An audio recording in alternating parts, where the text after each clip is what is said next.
Hello বন্ধুরা, সবাই কেমন আছো? আশা করি সবাই ভালো আছো।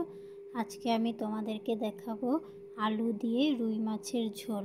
দেখতে থাকো বন্ধুরা, স্কিপ না করে, তাহলেই বুঝতে পারবে।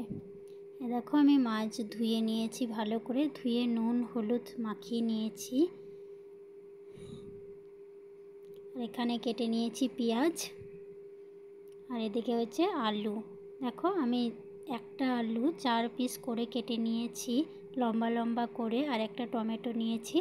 তোমরা তোমাদের সুবিধা মতো আলুটা কেটে নেবে। এরপর আমি কড়াই বসিয়ে দেব। কড়াইয়ে তেল দিয়ে দিয়েছি, দেখো তেল গরম হয়ে গেছে। এরপর আমি মাছগুলো ভেজে নেব। আর বন্ধুরা, আমার ভিডিওটা যদি ভালো লাগে তাহলে লাইক কমেন্ট শেয়ার করো, আমার পাশে থেকো।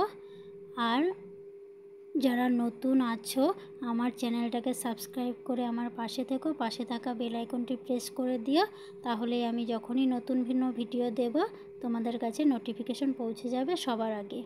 দেখো আমার মাছ এক পিঠ ভাজা হয়ে গিয়েছিলো, ওগুলো ভেজে তুলে নিয়েছিলাম। আবার কয়েকটা ছিল, সেগুলোও ভাজতে দিয়ে দিয়েছি। এরপর এগুলো ভাজা হয়ে গেলে তুলে নেব। আর দেখো আমার সব মাছগুলো ভাজা হয়ে গেছে, এরকম লাল লাল করে ভেজে নিতে হবে। তারপর যে তেলটা আছে মাছের ভাজার, সেই তেলেই আমি আলুগুলো ভালো করে ভেজে নেব। আর দেখো আমি নুন হলুদ দিয়ে আলুটা ভালো করে ভেজে নেব। দেখো আমি এটা ভালো করে লাল লাল করে ভেজে নেব, তারপর তুলে নেব। আর যারা আমার ভিডিওটা দেখছো তাদেরকে অসংখ্য অসংখ্য ধন্যবাদ। দেখো আমার আলু ভাজা হয়ে গেছে, আমি এরপর তুলে নিয়েছি আলুগুলো। তারপর যে তেলটা আছে ওই তেলের মধ্যে আমি গোটা গরম মশলা সম্বার দেব, দিয়ে পেঁয়াজটা দিয়ে দেব। পেঁয়াজটা ভালো করে লাল লাল করে ভেজে নিতে হবে।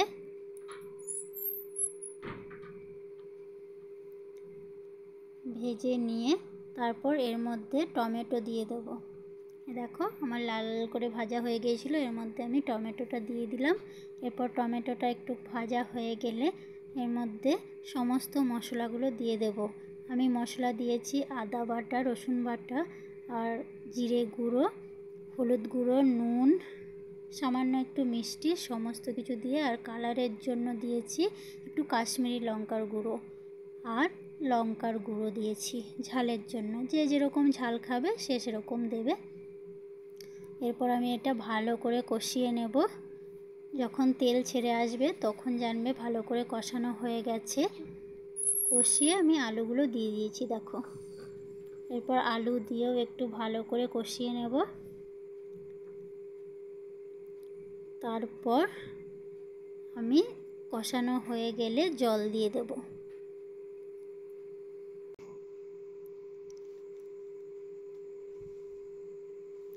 দেখো আমার ভালো করে কষানো হয়ে গেছে।